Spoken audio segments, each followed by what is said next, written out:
ಸ್ನೇಹಿತರೆ ನಮಸ್ಕಾರ. ರೇಣುಕಸ್ವಾಮಿ ಹತ್ಯೆ ಬಳಿಕ ದರ್ಶನ್ ಪ್ರಕರಣದಲ್ಲಿ ಮತ್ತು ದರ್ಶನ್ ಪವಿತ್ರ ಸಂಬಂಧದ ಬಗ್ಗೆ ಸಾಕಷ್ಟು ಪ್ರಶ್ನೆಗಳು, ಸಾಕಷ್ಟು ಅನುಮಾನಗಳು ಎದ್ದಿದ್ವು. ದರ್ಶನ್ ಮತ್ತು ಪವಿತ್ರ ನಡುವಿನ ಸಂಬಂಧ ಎಂಥದ್ದು? ಇವರಿಬ್ಬರು ಕೂಡ ಯಾವ ರೀತಿಯಾದಂತಹ ರಿಲೇಶನ್ಶಿಪ್ ಅನ್ನು ಹೊಂದಿದ್ದಾರೆ? ಜೊತೆಗೆ ಪವಿತ್ರ ಗೌಡ ಇಲ್ಲಿ ದರ್ಶನ್ ಅನ್ನ ಯಾವ ರೀತಿ ನೋಡ್ತಾ ಇದ್ದಾರೆ, ದರ್ಶನ್ ಪವಿತ್ರ ಗೌಡಳನ್ನ ಯಾವ ರೀತಿ ನೋಡ್ತಾ ಇದ್ದಾರೆ?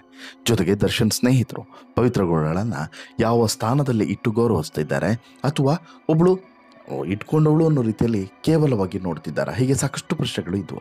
ಜೊತೆಗೆ ಈಗಾಗಲೇ ಒಂದು ವಿಚಾರವನ್ನು ನಿನ್ನೆಯ ಸ್ಟೋರಿಯಲ್ಲಿ ನಿಮಗೆ ಹೇಳಿದೆ. ಏನು, ಪವಿತ್ರ ಗೌಡ ಮತ್ತು ದರ್ಶನ್ ನಡುವಿನ ಸಂಬಂಧದ ಬಗ್ಗೆ ಸ್ವತಃ ದರ್ಶನ್ ಪೊಲೀಸರ ತನಿಖೆ ಸಂದರ್ಭದಲ್ಲಿ ಏನು ಹೇಳಿದರು, ಪವಿತ್ರ ತನಗೇನಾಗಬೇಕು ಅಂತೇಳಿ ಹೇಳಿದರು ಅನ್ನುವಂಥ ಸ್ಟೋರಿಯನ್ನು ನಿನ್ನೆ ನಿಮ್ಮ ಮುಂದೆ ಇಟ್ಟಿದ್ದೆ. ಬಹುಶಃ ನೀವಿನ್ನೂ ಕೂಡ ಆ ಸ್ಟೋರಿಯನ್ನು ನೋಡಿಲ್ಲ ಅಂದರೆ ಒಂದ್ಸಲ ಆ ಸ್ಟೋರಿಯನ್ನು ನೋಡಿಕೊಂಡು ನಂತರ ಈ ಸ್ಟೋರಿಯನ್ನು ನೋಡಿದ್ರೆ ಮುಂದಿನ ಭಾಗ ಏನು ಅನ್ನೋದು ನಿಮಗೆ ಅರ್ಥ ಆಗ್ತದೆ. ಈಗ ಅಸಲಿ ವಿಚಾರಕ್ಕೆ ಬರೋದಾದರೆ, ದರ್ಶನ್ ಮತ್ತು ಪವಿತ್ರ ಗೌಡ ಪರಸ್ಪರ ತಮ್ಮ ಮೊಬೈಲ್ನಲ್ಲಿ ಏನು ಅಂತೇಳಿ ಹೆಸರನ್ನು ಸೇವ್ ಮಾಡ್ಕೊಂಡಿದ್ರು. ನಂತರ ಇವರ ನಡುವೆ ಏನೆಲ್ಲ ಕಾನ್ವರ್ಸೇಷನ್ಸ್ಗಳು ಈ ಹಿಂದೆ ನಡೆದಿತ್ತು ಅನ್ನೋದನ್ನು ಕೂಡ ಪೊಲೀಸರು ಈಗ ರಿಟ್ರೀವ್ ಮಾಡಿದ್ದಾರೆ. ಜೊತೆಗೆ ಒಂದಷ್ಟು ಫೋಟೋಸು, ಮೆಸೇಜಸ್ಸು, ಫೋನ್ ಕಾಲ್ಸು, ಇದರ ಡೀಟೇಲ್ಸ್ಗಳನ್ನು ಕೂಡ ಬಹಿರಂಗಪಡಿಸುತ್ತಿದ್ದಾರೆ. ಜೊತೆಗೆ ಅವೆಲ್ಲವನ್ನು ಕೂಡ ಚಾರ್ಜ್ ಶೀಟ್ನಲ್ಲೂ ಕೂಡ ಉಲ್ಲೇಖ ಮಾಡಿದ್ದಾರೆ. ಹಾಗಾದರೆ ಏನು ಸಿಕ್ಕಿದೆ, ಏನೆಲ್ಲ ಸ್ಫೋಟಕ ಅಂಶಗಳು ಇಲ್ಲಿ ಲಭ್ಯವಾಗಿದ್ದಾವೆ ಅನ್ನುವಂತಹ ಮಾಹಿತಿಯನ್ನು ನಿಮ್ಮ ಮುಂದೆ ಇಡ್ತಾ ಹೋಗ್ತೇನೆ. ಅದಕ್ಕಿಂತ ಮುಂಚೆ ನೀವಿನ್ನೂ ಕೂಡ ನಮ್ಮ ಚಾನಲನ್ನು ಸಬ್ಸ್ಕ್ರೈಬ್ ಮಾಡಿಲ್ಲ ಅಂದರೆ ದಯವಿಟ್ಟು ಈ ಕೂಡಲೇ ಸಬ್ಸ್ಕ್ರೈಬ್ ಮಾಡಿ ಸ್ನೇಹಿತರೆ.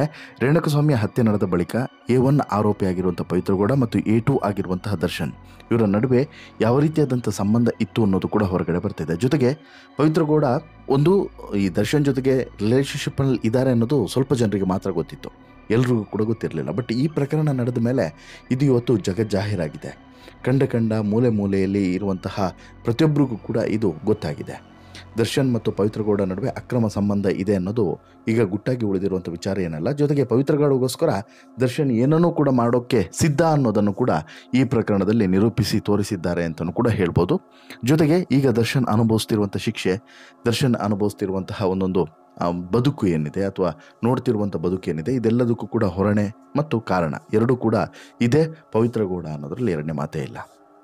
ಹಾಗಾದರೆ ದರ್ಶನ್ ಮತ್ತು ಪವಿತ್ರ ನಡುವೆ ಯಾವ ರೀತಿಯಾದಂಥ ಸಂಬಂಧ ಇತ್ತು, ಯಾವ ರೀತಿ ಅವರು ಪ್ರತಿಯೊಂದು ವಿಚಾರಗಳನ್ನು ಹಂಚಿಕೊಳ್ತಾ ಇದ್ರು, ಜೊತೆಗೆ ಈ ಪ್ರಕರಣ ನಡೆಯೋದಕ್ಕಿಂತ ಮುಂಚೆ ಏನೆಲ್ಲ ನಡೆದಿತ್ತು, ಏನೆಲ್ಲ ಆಗಿತ್ತು, ಏನೆಲ್ಲ ಮೆಸೇಜ್ ಮತ್ತು ಕಾಲ್ನಲ್ಲಿ ಕಾನ್ವರ್ಸೇಷನ್ ನಡೆದಿತ್ತು ಅನ್ನುವಂಥ ಮಾಹಿತಿಯನ್ನು ಈಗ FSLನವರು ಕಲೆ ಹಾಕಿ ಪೊಲೀಸರಿಗೆ ಕೊಟ್ಟಿದ್ದು ಪೊಲೀಸರು ಚಾರ್ಜ್ ಶೀಟ್ನಲ್ಲಿ ಇದನ್ನು ಉಲ್ಲೇಖ ಮಾಡಿದ್ದಾರೆ. ಅದರ ಮಾಹಿತಿಯನ್ನು ನೋಡ್ತಾ ಹೋಗೋದಾದರೆ, ರೇಣುಕಸ್ವಾಮಿಯ ಹತ್ಯೆ ಪ್ರಕರಣದ A1 ಆರೋಪಿಯಾಗಿರುವಂಥ ಪವಿತ್ರ ಗೌಡ ಅವರ ನಂಬರನ್ನು ದರ್ಶನ್ ಪವಿ ಅಂತೇಳಿ ಸೇವ್ ಮಾಡ್ಕೊಂಡಿದ್ದಾರೆ. ತನಿಖೆ ವೇಳೆ ಪೊಲೀಸರು ಮೊಬೈಲ್ನಲ್ಲಿನ ಮಾಹಿತಿಯನ್ನು ರಿಟ್ರೀವ್ ಮಾಡಿದಾಗ ಇಂತಹ ಸಂಗತಿಗಳು ಬಯಲಾಗಿದೆ. ಡಿ ಗ್ಯಾಂಗ್ ಮೊಬೈಲ್ ರಿಟ್ರೀವ್ ಮಾಡಿರುವಂಥ ಪೊಲೀಸರಿಗೆ ಚಾಟ್ನ ಸಂಪೂರ್ಣ ಮಾಹಿತಿ ಸಿಕ್ಕಿದೆ. ರೇಣುಕಸ್ವಾಮಿ ಹತ್ಯೆಗೂ ಮುನ್ನ, ಈ ಹತ್ಯೆಯ ನಂತರ ಏನೆಲ್ಲ ಸಂಭಾಷಣೆಗಳನ್ನು ಮಾಡಿದ್ದಾರೆ ಅನ್ನೋದು ಕೂಡ, ಈಗ ಯಾರಿಗೆಲ್ಲ ಮೆಸೇಜ್ ಹಾಕಿದ್ದಾರೆ ಅನ್ನೋದು, ಮಾಡಿದ್ದಾರೆ ಅನ್ನೋದು ಕೂಡ ಗೊತ್ತಾಗ್ತಿದೆ. ದರ್ಶನ್ iPhone Pro ಮೊಬೈಲನ್ನು ಬಳಸ್ತಾ ಇದ್ದು ಅದರಲ್ಲಿ ಪವಿತ್ರ ಗೌಡಳ 3 ನಂಬರನ್ನು ಸೇವ್ ಮಾಡ್ಕೊಂಡಿದ್ದಾರೆ. ಮೊದಲನೇ ನಂಬರ್ಗೆ ಪವಿ ಅಂತೇಳಿ ಸೇವ್ ಮಾಡಿದರೆ, ಮತ್ತೊಂದು ನಂಬರ್ಗೆ ಪವಿ ಅಂಥೇಳಿ ಸೇವನ್ನು ಮಾಡಿದ್ದಾರೆ. 3ನೇ ನಂಬರ್ಗೆ ಪವಿತ್ರ ಗೌಡ ಅಂತೇಳಿ ಸೇವನ್ನು ಮಾಡಿಕೊಳ್ಳಲಾಗಿದೆ. ಮೊಬೈಲ್ ಬಳಕೆಯಲ್ಲಿ ದರ್ಶನ್ಗಿಂತ ಪವಿತ್ರ ಒಂದು ಕೈ ಮೇಲಿದ್ದಾಳೆ. iPhone ಸೀರೀಸ್ನಲ್ಲಿ ದರ್ಶನ್ iPhone 15 Pro ಅನ್ನು ಬಳಸ್ತಾ ಇದ್ದರೆ, ಪವಿತ್ರ ಗೌಡ ದರ್ಶನ್ಗಿಂತ ಹೈ ವರ್ಷನ್ ಅಂದರೆ iPhone 15 Pro Max ಮೊಬೈಲನ್ನು ಬಳಸ್ತಾ ಇದ್ರು. ಪವಿತ್ರ ಗೌಡ ತನ್ನ ಮೊಬೈಲ್ನ ಕಾಂಟ್ಯಾಕ್ಟ್ ಲಿಸ್ಟ್ನಲ್ಲಿ ದರ್ಶನ್ ನಂಬರನ್ನು D ಅಂತೇಳಿ ಸೇವ್ ಮಾಡ್ಕೊಂಡಿದ್ದು ಗೊತ್ತಾಗುತ್ತೆ. ಜೊತೆಗೆ ಇವರಿಬ್ಬರ ನಂಬರ್ ಇದೆಯಲ್ಲ, ಇವರಿಬ್ಬರ ನಂಬರ್ನಲ್ಲೂ ಕೂಡ ತುಂಬ ಸಾಮ್ಯತೆ ಇದೆ. ಸೇಮ್ ಸೀರೀಸ್ ನಂಬರು ಮತ್ತು ಎಂಡಿಂಗ್ ನಂಬರ್ ಕೂಡ ಸೇಮ್ ಇದೆ. ಸೊ ದಟ್ ಇಲ್ಲಿ ಈಸಿಯಾಗಿ ಐಡೆಂಟಿಫೈ ಮಾಡ್ಬೋದು, ಇದು ದರ್ಶನ್ ಸೆಟಪ್ ಪವಿತ್ರದ್ದೇ ನಂಬರು ಅಂತ ಹೇಳಿ. ಆ ರೀತಿಯಾದಂಥ ಈಸಿ ನಂಬರನ್ನು ಪ್ಲಾನ್ ಮಾಡಿಯೇ ತೆಗೆದುಕೊಂಡಿದ್ರು ಅನ್ನೋದು ಸ್ಪಷ್ಟ.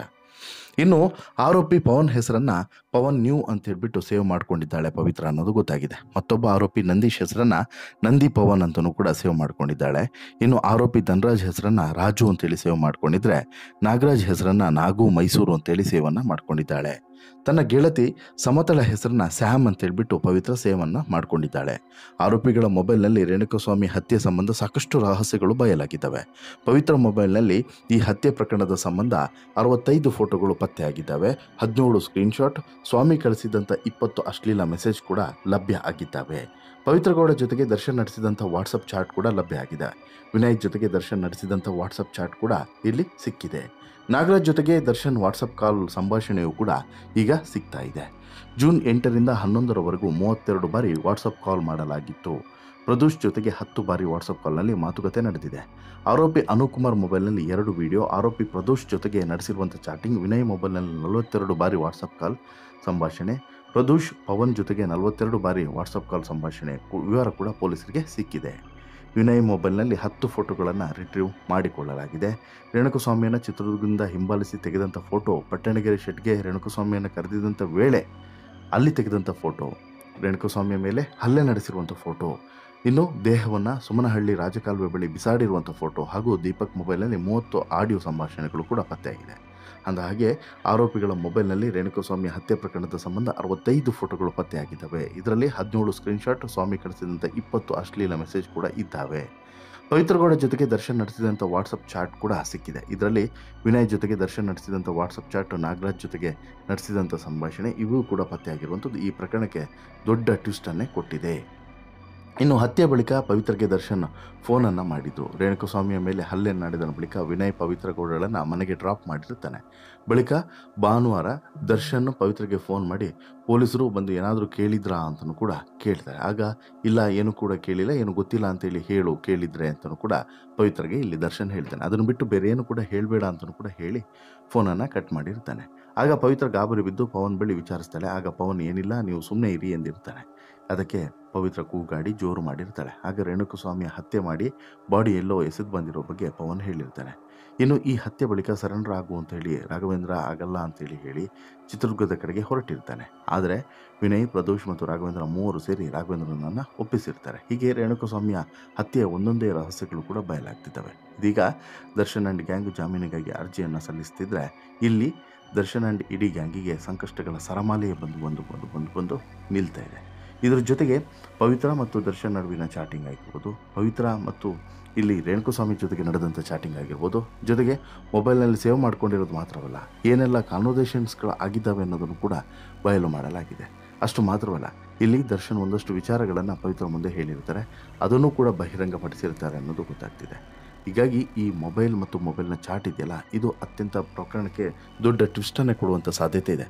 ಅಷ್ಟು ಮಾತ್ರವಲ್ಲ, ಇಲ್ಲಿ ವಿನಯ್ ಒಂದು ಹೆಸರನ್ನು ಸೇವ್ ಮಾಡ್ಕೊಂಡಿದ್ದ, ಪವಿತ್ರಗೌಡಳ ಹೆಸರನ್ನು ಪವಿತ್ರಗೌಡ ದರ್ಶನ್ ವೈಫ್ ಅಂತೇಳಿ ಸೇವ್ ಮಾಡ್ಕೊಂಡಿದ್ದ. ಇದು ಭಾರಿ ಸಂಚಲನಕ್ಕೂ ಕೂಡ ಕಾರಣ ಆಗ್ಬೋದು. ಯಾಕಂತ ಹೇಳಿದ್ರೆ ಸ್ನೇಹಿತರ ಬಳಿ ದರ್ಶನ್ ಪವಿತ್ರಗೌಡಳನ್ನು ಪತ್ನಿಯ ರೀತಿಯೇ ಸ್ವೀಕರಿಸಿದ್ದೀನಿ ಅಂತ ಹೇಳ್ಬಿಟ್ಟು ಹೇಳ್ಕೊಂಡಿದ್ದ. ಆಕೆ ನನ್ನ ವೈಫ್ ಅಂತಲೇ ಕೆಲವರಿಗೆ ಪರಿಚಯವನ್ನು ಮಾಡಿಕೊಟ್ಟಿದ್ದ. ಹೀಗಾಗಿ ಹಾಗೆ ಸೇವ್ ಮಾಡ್ಕೊಂಡಿರಬಹುದು ಅನ್ನುವಂಥ ಸಾಧ್ಯತೆ ಇದೆ. ಜೊತೆಗೆ ದರ್ಶನ್ಗೆ ಬಕೆಟ್ ಹಿಡಿಯುವಂಥ ಸ್ನೇಹಿತರು ಕೂಡ ಈ ರೀತಿಯಾಗಿ ಸೇವನ್ನು ಮಾಡ್ಕೊಂಡಿರ್ತಾರೆ. ಇದು ದರ್ಶನ್ಗೆ ಖುಷಿ ಕೊಡ್ಬೋದು ಅಂತೇಳಿ ಆ ರೀತಿ ಸೇವನ್ನು ಮಾಡ್ಕೊಂಡಿದ್ರು ಕೂಡ ಅಚ್ಚರಿ ಇಲ್ಲ. ವಿನಯ್ ಒಬ್ಬನೇ ಆ ರೀತಿ ಸೇವ್ ಮಾಡ್ಕೊಂಡಿದ್ದಾನೆ ಅಥವಾ ಉಳಿದವರು ಕೂಡ ಅದೇ ರೀತಿ ಸೇವ್ ಮಾಡ್ಕೊಂಡಿದ್ರಾ ಅನ್ನೋದು ಇನ್ನಷ್ಟೇ ಹೊರಗಡೆ ಬರಬೇಕಾಗಿದೆ. ಆಗ ಬಹುಶಃ ಇನ್ನಷ್ಟು ಟ್ವಿಸ್ಟ್ಗಳು ಸಿಗ್ಬೋದು. ಇವೆಲ್ಲವನ್ನು ಕೂಡ ಕೇಳಿದ ಬಳಿಕ ವಿಜಯಲಕ್ಷ್ಮಿ ಎಷ್ಟು ಡಿಸ್ಟರ್ಬ್ ಆಗಬಹುದು ಅನ್ನೋದನ್ನು ಕೂಡ ದರ್ಶನ್ ಆಲೋಚನೆ ಮಾಡಬೇಕಾಗಿತ್ತು. ಜೊತೆಗೆ ದರ್ಶನ್ಗೆ ಇವತ್ತಲ್ಲ ನಾಳೆ ಕಾನೂನು ಬಿಡಲ್ಲ ಅನ್ನುವಂತಹ ಕಾಮನ್ ಸೆನ್ಸ್ ಇರಬೇಕಾಗಿತ್ತು. ಅದು ಕೂಡ ಇಲ್ಲ. ಯಾವುದೋ ಒಂದು ಚಿಕ್ಕ ತಪ್ಪಿಗೆ, ಯಾವುದೋ ಒಂದು ಚಿಕ್ಕ ಒಂದೇ ಒಂದು ಸ್ಪಾರ್ಕಿಗೆ ಮಾಡಿದಂತಹ ಕೃತ್ಯ ಇವತ್ತು ಯಾವ ರೀತಿ ದರ್ಶನ್ ಬಾಳಲ್ಲಿ ಮುಳುವಾಗಿದೆ ಅನ್ನೋದಕ್ಕೆ ಇದೇ ಸಾಕ್ಷಿ. ದರ್ಶನ್ ಆ್ಯಂಡ್ ಇಡೀ ಗ್ಯಾಂಗು ಇವತ್ತು ಜೈಲು ಶಿಕ್ಷೆಯನ್ನು ಅನುಭವಿಸೋದಕ್ಕೂ ಕೂಡ ಇದೇ ಸಾಕ್ಷಿ. ಜೊತೆಗೆ ಈ ರೀತಿ ಆಗೋದಕ್ಕೂ ಕೂಡ ಇದೇ ಎಲ್ಲದೂ ಕೂಡ ಕಾರಣ ಅನ್ನೋದರಲ್ಲಿ ಎರಡೇ ಮಾತೇ ಇಲ್ಲ. ಆದರೆ ದರ್ಶನ್ ಮತ್ತು ಇಡೀ ಗ್ಯಾಂಗ್ ಇನ್ನಾದರೂ ಬುದ್ಧಿ ಕಲಿಯುತ್ತಾ? ದರ್ಶನ್ ಆ್ಯಂಡ್ ಇಡೀ ಗ್ಯಾಂಗಿಗೆ ಇನ್ನಾದರೂ ಕೂಡ ಬುದ್ಧಿ ಬರುತ್ತಾ? ಅದು ಈಗಿರುವಂಥ ಪ್ರಶ್ನೆ. ಏನೇ ಇದ್ರೂ ಕೂಡ ಸ್ನೇಹಿತರೆ, ಇಲ್ಲಿ ದರ್ಶನ್ ಮತ್ತು ದರ್ಶನ್ ಸ್ನೇಹಿತರ ಜೊತೆಗೆ ನಡೆದಂಥ ಕಾನ್ವರ್ಸೇಷನು, ಪವಿತ್ರಗೌಡ ಮತ್ತು ದರ್ಶನ್ ನಡುವೆ, ಪವಿತ್ರಗೌಡ ಮತ್ತು ರೇಣುಕಾ ನಡುವೆ, ಪವಿತ್ರಗೌಡ ಮತ್ತು ಇತರರ ನಡುವೆ ನಡೆದಂಥ ಕಾನ್ವರ್ಸೇಷನ್ನೇ ಈಗ ಪೊಲೀಸರಿಗೆ ಲಭ್ಯವಾಗಿ ಅದೇ ದರ್ಶನ್ಗೆ ಮುಳು ಆಗ್ಬೋದು, ಇದೇ ಬೇಲ್ ಸಿಗೋದಕ್ಕೆ ಅಡೆತಡೆ ಸೃಷ್ಟಿ ಮಾಡಬಹುದು ಅನ್ನೋದರಲ್ಲಿ ಎರಡನೇ ಮಾತೇ ಇಲ್ಲ. ನಿಮಗೇನು ಅನಿಸುತ್ತೆ ಸ್ನೇಹಿತರೆ ಈ ಡೆವಲಪ್ಮೆಂಟ್ನ ಬಗ್ಗೆ, ಈ ಮಾಹಿತಿಗಳ ಬಗ್ಗೆ ನಿಮ್ಮ ಅಭಿಪ್ರಾಯ ಏನು? ದಯವಿಟ್ಟು ಕಮೆಂಟ್ ಮಾಡಿ ತಿಳಿಸಿ. ಜೊತೆಗೆ ಈ ಸ್ಟೋರಿ ಇಷ್ಟ ಆಯಿತು ಅಂತ ಹೇಳಿದ್ರೆ ಲೈಕ್ ಮಾಡಿ, ಶೇರ್ ಮಾಡಿ, ಚಾನಲ್ಗೆ ಸಬ್ಸ್ಕ್ರೈಬ್ ಆಗೋದನ್ನು ಮರಿಬೇಡಿ. ಧನ್ಯವಾದ.